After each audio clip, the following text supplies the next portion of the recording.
Volunteering for me gives me a sense of being able to contribute, that hopefully my experiences can help others in some way. Co-production team did make me feel valued and has actually changed my life, because I didn't feel valued before, but now, because you're participating with other people and doing things for the benefit of other people, it does make you feel better as a person. Being involved in a co-production group has made me feel a little more confident with my experience with MS. I've been involved with the MS Society now for 26 years, but I'm still learning. Volunteering for something to help other people with MS was a natural, obvious thing to do.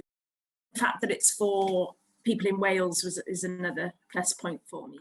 I found the whole thing really invigorating, because we were doing something that hopefully will help new people experiencing what we've experienced. This was the first co-production project I've been involved in. So it made me really feel part of the community to be involved in the project. Gave me a lot of satisfaction.